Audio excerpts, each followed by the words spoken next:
परमेश्वर के आशीषित वचन को सुनने के लिए सब्सक्राइब करें 24/7 गॉस्पेल चैनल और बेल आइकन दबाना मत भूलिए। आप सबको जय मसीह की। आप सबों को जय मसीह की। परमेश्वर को धन्यवाद हो कि परमेश्वर ने हमें एक अवसर दिया कि हम इस समय फिर से परमेश्वर के चरणों के पास आ पा रहे हैं। हम इस समय फिर से वचन में से मनन करने जा रहे हैं। हम धन्यवाद देते हैं परमेश्वर का कि आज हमें ये अवसर उसने दिया। बहुत से लोगों ने अपने अवसर को खो दिया है। बहुत से लोग प्रभु में सो गए। हमने अपने बहुत से प्रियों को खो दिया है। हम परमेश्वर को धन्यवाद देते हैं कि हम अब जीवितों की संगति में हैं। हम धन्यवाद देते हैं कि हम परमेश्वर के चरणों के पास बैठने पा रहे हैं। इस समय हम उन सब के लिए भी यही कहना चाहते हैं जिन्होंने अपने प्रियों को खो दिया। निश्चित रूप से परमेश्वर ने उनको संभाला है, उनको अपने सामर्थी हाथों में रखा है। उनके परिवारों को परमेश्वर शरण स्थान और बल है। वो हमेशा हमारी सहायता करता है। जब हम अकेले होते हैं तो भी वो हमारे साथ होता है। वो एक क्षण के लिए भी हमें अकेला नहीं छोड़ता, क्योंकि उसने हमसे वादा किया है कि उसने अपनी हथेली पर हमारे चित्र को बनाया जिसे वो निरंतर निहारता रहता है। इसलिए हम परमेश्वर का धन्यवाद देते हैं। इन दिनों में हम आशा करते हैं आप सब प्रभु में स्वस्थ हैं। हम इस बात के लिए भी धन्यवाद करते हैं। इससे पहले कि हम वचन में जाएं, हम अपनी आंखों को बंद करेंगे। धन्यवाद करते पिता, धन्यवाद करते एक बार फिर से अपने प्रियों के साथ आपके पास आते हैं। आपका धन्यवाद देते कि आपने हमें मौका दिया। पवित्र आत्मा की सामर्थ दीजिए कि हम आपके वचन को समझ सके, सीख सके। धन्यवाद के साथ ही प्रार्थना उद्धारकर्ता प्यारे यीशु मसीह के नाम से, आमीन। इस समय हम देख लेंगे उत्पत्ति और उसके 39, उत्पत्ति उसके 39 अध्याय को। उसके दूसरे और तीसरे वचन को मैं आपके लिए पढ़ूंगी। यहाँ पर इस तरह लिखा है, यूसुफ अपने मिस्री स्वामी के घर में रहता था और यहोवा उसके संग था, इसलिए वह भाग्यवान पुरुष हो गया। और यूसुफ के स्वामी ने देखा कि यहोवा उसके संग रहता है और जो काम वो करता है उसको यहोवा उसके हाथ से सफल कर देता है। परमेश्वर अपने वचन पर आशीष दे। जब हम यूसुफ के बारे में देखते हैं, यूसुफ तो इस्राएली परिवार में था। वो तो याकूब के उन 12 बेटों में से एक था, 11वें नंबर का बेटा। जब हम इसको देखते हैं, वो यहाँ पर दास बना। क्यों? क्योंकि उसे बेच दिया गया। उसके भाइयों ने उसे बेचा। वो भी इसलिए क्योंकि जब वो छोटा था वो उसने दर्शन देखा था और उस दर्शन को, स्वप्न को देखा था, क्योंकि परमेश्वर उसके जीवन में आने वाली घटनाओं का स्वप्न उसे दिखा रहा था। और जब उसने स्वप्न को देखा तो उसने अपने भाइयों से बताया, अपने परिवार से बताया, जिसके कारण वो उसे चिढ़ने लगे। और हम जानते हैं कि उसके बाद उन्होंने उसको बेच दिया इश्माएलियों के हाथ में और वो लाकर यहाँ पर बेच दिए। और यहाँ पर अभी वो दास है, पोतीफर के घर में दास है। एक जवान लड़का अपने पिता से, अपने परिवार से दूर, अकेला यहाँ दास है। यहाँ दास है। और यहाँ पर रह करके वचन में लिखा है, पोतीफर क्या देख रहा है कि यहोवा परमेश्वर इसके संग है।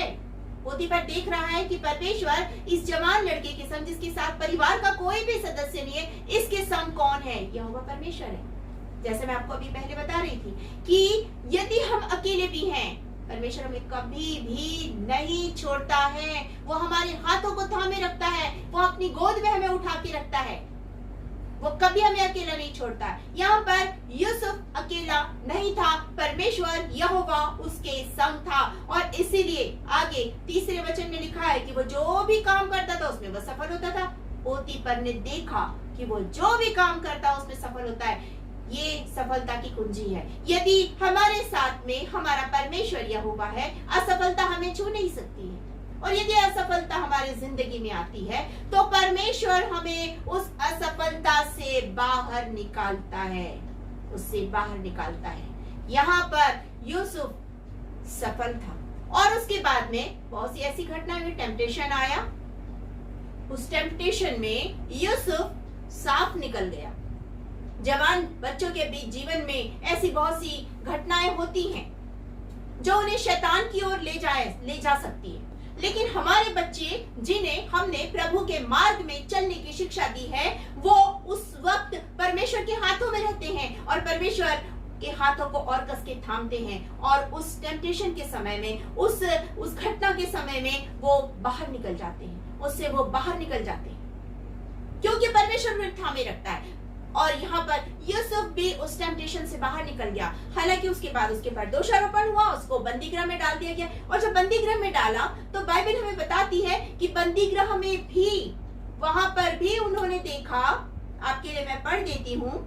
उत्पत्ति उसके 39 39 अध्याय और उसके 28 वचन को, माफ कीजिएगा 23 वचन को पढ़ रही हूँ, 28 नहीं।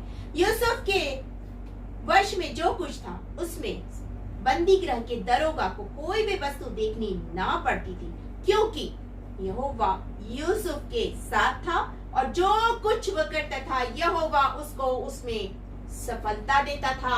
जो भी कुछ करता था, यहाँ तक वो बंदी गृह में, इसके 23 वचन आखिरी वचन में लिखा हुआ है कि बंदी गृह में भी दरोगा ने देखा कि यहोवा परमेश्वर यूसुफ के साथ है और इसलिए यूसुफ सफल हो रहा है। सफलता उसके पास थी।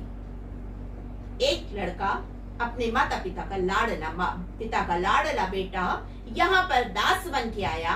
यहाँ पर पोतीफर ने उसके जीवन में देखा, दरोगा ने उसके जीवन में देखा। 41 चैप्टर को जब हम पढ़ेंगे, 41 चैप्टर को जब इसके पढ़ेंगे उत्पत्ति के, तो हम उसमें पाते हैं कि वहां पर फिरौन ने स्वप्न देखा। और जब फिरौन ने स्वप्न देखा और उसके अर्थ को बताने वाला कोई नहीं था, तब इसी यूसुफ को वहां बुलवाया गया, क्योंकि वचन कहता है यूसुफ के अंदर में वो क्षमता परमेश्वर ने दी थी, क्योंकि फिरौन के 2 कर्मचारियों के स्वप्न का अर्थ उसने बताया था। इसलिए परमेश्वर ने उसको क्षमता दी, वो जानते थे और तब उसे बुलाया गया। 41 और उसके जब 16 वचन को पढ़ेंगे तो वहां पर वो कहता है मैं कुछ नहीं, लेकिन वो परमेश्वर ही हूँ। परमेश्वर बताएगा तुम्हारे स्वप्नों का अर्थ, परमेश्वर बताएगा। और तब वो फिरौन राजा के स्वप्न का अर्थ बताता है और अर्थ बताने के बाद फिरौन राजा परमेश्वर को महिमा देता है, क्योंकि वो यूसुफ के जीवन में देखता है परमेश्वर को। परमेश्वर ने उसे ज्ञान दिया है, बुद्धि दिया है। और आगे जब हम पढ़ते हैं 37 वचन से पढ़ते हैं तो हम पाते हैं कि उसे वहां का 37 से लेकर आप 42 तक पढ़ेंगे, आप उसे पाएंगे यूसुफ के बारे में कि उसको परमेश्वर ने इतनी आशीष दी कि फिरौन ने उसे अपने मिस्र देश का प्रधानमंत्री नियुक्त कर दिया। मनुष्य सफल तब होता है जब परमेश्वर उसके संग होता है। और सबसे बड़ी बात, मनुष्य की सफलता के साथ साथ उसके जीवन में आशीष आती है और दूसरे उसके कारण आशीषित होते हैं, क्योंकि जब वो प्रधानमंत्री बना, परमेश्वर उसे पहले से चुना था, आशीष दे रहा था। और अब वो स्वप्न पूरा होने का समय आया जब उसके भाई उससे मिलने के लिए आए, उन्होंने उसे नहीं पहचाना, दंडवत किया। वो स्वप्न याद कीजिए, वो स्वप्न अब जाके पूरा हुआ। और दूसरी चीज, परमेश्वर की योजना पूरी हुई। जब मिस्र देश में अकाल पड़ा तो उसका परिवार, उसके लोग इस तरह से नाश ना हो जाए, भूख से, अकाल से मर ना जाए, परमेश्वर ने व्यवस्था की। और जो कुछ यूसुफ ने किया आज पूरे संसार में वही हो रहा है। हमारे भारत देश में जगह जगह FCI के गोदाम बने हुए हैं, जहां पर अनाज का भंडारण किया जाता है, जहां रखा जाता है अनाज। ये योजना यूसुफ के समय से थी, पुराने नियम के समय से थी, जिसमें जहां हर एक जगह में, हर एक जिले में, हर एक जगह में एक इस तरह गोदाम बना दिया जाए, जहां अनाज रख के सुरक्षित रखा जाए कि अनाज की कमी ना हो। ये यूसुफ की योजना का आज भी हमारे इस देश में और संसार में पालन होता है। ये है परमेश्वर की आशीष जो आज तक बनी हुई है, ये परमेश्वर की आशीष है। हम दूसरे व्यक्ति के बारे में देखेंगे, यहोशू, और उसके जब आप पहले अध्याय को निकालेंगे, उसके 7वें और 8वें वचन को, यहोशू की जब पहले अध्याय के पहले वचन से पढ़ते तो हम पाते हैं कि मूसा मर गया था, यहोशू और सब लोग इस्राएली विलाप कर रहे थे। और उसके बाद परमेश्वर ने कहा कि उठ कमर बांध और अब तैयार हो जा, अब तुझे इनको लेके जाना है। और तब 7वें वचन और 8वें वचन को पढ़ते हैं तो वहां पर कहता है परमेश्वर, हियाव बांध, दृढ़ हो जा, भय न खा। क्यों? क्योंकि अब व्यवस्था की ये पुस्तक तेरे चित्त से उतरने ना पाए। ये व्यवस्था की पुस्तक चित्त से उतरने ना पाए। ये आज्ञाएं जो मैं तुम्हें देता हूँ, जब हम उत्पत्ति को पहले अध्याय से प्रकाशित वाक्य के आखिरी अध्याय तक पढ़ते हैं, वो बहुत सारी चीजों को हम सीखते हैं। हमें परमेश्वर ने ये आज्ञा दी है, हमें ये कार्य करना है और ये कार्य नहीं करना है। तो जब हम उसकी आज्ञाओं को मानते हैं, परमेश्वर हमें सफल करता है। उसने यहोशू से भी इसी बात को कहा था। यहोशू क्या था? जवान लड़का था उस समय, और जवानी की अवस्था में बाइबल कहती है वो मूसा का जवान टहलुआ था, नून का पुत्र होशे जिसका नाम यहोशू भी था। और वो वचन कहता है जब आप इसको पढ़ेंगे निर्गमन उसके 33 अध्याय को पढ़ेंगे, 33 अध्याय के जब आप 11 वचन में देखेंगे तो आप पाएंगे मिलाप वाले तंबू से मूसा बाहर निकल जाता था, लेकिन ये यहोशू परमेश्वर की उपस्थिति में रहता था। परमेश्वर ने उसे अपना ज्ञान दिया, अपनी सामर्थ दी। और वचन कहता है जब आप गिनती और उसके 27 अध्याय और 28 वचन को पढ़ेंगे तो 18 वचन को पढ़ेंगे तो आप पाएंगे 27 अध्याय के 18 वचन में कि मेरा आत्मा इस पर है। परमेश्वर अपनी आत्मा दिया था उसे, परमेश्वर ने उसे अपनी आत्मा दी थी और इसीलिए यहोशू सफल हुआ। वो सारे लोगों को उस प्रतिज्ञा के देश में, कनान देश में लेकर गया, क्योंकि परमेश्वर ने उसे अगुआ होने के लिए चुना। जब आपने यूसुफ के बारे में देखा, यूसुफ जो दास था और दास बना था, अब वो प्रधानमंत्री बन गया। यहोशू जो कुछ भी नहीं था, वो सिर्फ मूसा का सेवक था, मूसा के साथ साथ रहता था और परमेश्वर की उपस्थिति में चलता था। परमेश्वर की आत्मा उसके ऊपर थी। अब वो अगुआ बन गया, एक महान अगुआ बन गया जिसने सारे इजरायलियों को कनान देश तक ले गया। परमेश्वर ने उसे अगुआ बनाया और उसके पीछे सिर्फ एक ही वजह थी कि उसने व्यवस्था की पुस्तक पर उसे चित्त लगाना था, उसे परमेश्वर की बातों को मानना था, परमेश्वर की आज्ञाओं का पालन करना था और उसके अनुसार चलना था, और तब वो भी सफल हुआ। सफलता की कुंजी है जब हम परमेश्वर की आज्ञा को मानते हैं, जब हम परमेश्वर के पीछे चलते हैं, हम सफल होते हैं, हम सफल होते हैं। हमें सफलता तभी मिलती है। वो महान अगुआ बन गया, वो महान अगुआ बन गया। ये है बहुत बड़ी आशीष। जब हम दानियल के जीवन को देखते हैं तो दानियल के जीवन में भी हम उस आशीष को पाते हैं। दानियल भी बंदी बना के लाया गया था, बंधुआई में आया था, दास बन के आया था।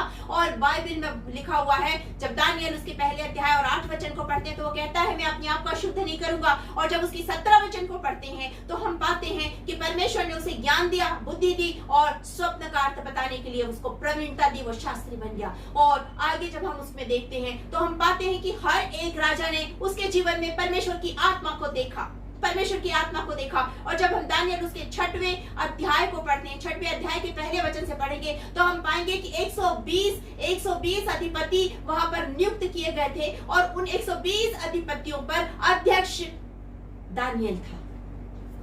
दानियल कितना बड़ा ओहदा मिला उसको, क्यों? क्योंकि वो जवान लड़का परमेश्वर की उपस्थिति में चला, इसलिए उसको ओहदा मिला। वो जवान यूसुफ परमेश्वर की उपस्थिति में रहा, इसलिए वो उसे एक बड़ा पद मिला। यहोशू परमेश्वर की उपस्थिति में रहा, इसलिए वो परमेश्वर की उपस्थिति की उस आशीष को पाया। आज दानियल ने भी उस आशीष को पाया है। परमेश्वर चाहता है कि हम भी परमेश्वर की उपस्थिति में रहें। वो हमारे घर में रहना चाहता है, जिस तरह वो जक्कई के घर में रहना चाहता था। जक्कई खुशी खुशी अपने घर ले जा रहा और जब उसके पापा को याद दिलाया जा रहा तो वो कहता है मैं अपनी सारी संपत्ति कंगालों को दे देता हूँ, जिससे मैंने जितना लिया उसको चौगुना दुगुना सब कुछ, पूरी संपत्ति जिसको उसने बहुत मेहनत से बटोरा था, जिस भी तरीके से लूटा उसने बड़ी मेहनत लगी लूटने में भी, और लूट के इतनी संपत्ति जमा किया था। आज वो पूरी संपत्ति को देने के लिए तैयार है। क्यों? क्योंकि उसे यीशु मसीह मिल गया। यीशु मसीह को अपने घर लेके जा रहा है। उसे मालूम है कि यीशु मसीह जिसके घर में रहेगा, जिसके जीवन में रहेगा, वो सफल होगा। लेकिन वही है जब हम लूका और उसके 18 अध्याय और उसके 18 वचन से जब हम आगे पढ़ते हैं तो हम पाते हैं कि वहां पे एक धनी युवक आया यीशु मसीह के पास पूछने के लिए अनंत जीवन के लिए मैं क्या करूं, और यीशु मसीह ने उसके साथ बातचीत की और उसने क्या किया, मैं हाँ ये सब आज्ञाओं को मैं मानता हूं, सब करता हूं। लेकिन उसने यीशु मसीह ने उससे कहा धन को क्या करना है, कंगालों को देना है। वो धनी था, वो दे नहीं सकता था। और वचन कहता है जहां तेरा धन है वहां तेरा मन लगा रहेगा। यदि तेरे पास यीशु मसीह है तो तेरा मन यीशु मसीह में लगा रहेगा। यदि तेरे पास परमेश्वर है तेरा मन परमेश्वर में लगा रहेगा। लेकिन यदि सांसारिक बातें तेरे पास है तो तेरा सारा मन उन सांसारिक बातों में लगा रहेगा। आप क्या चाहते हैं?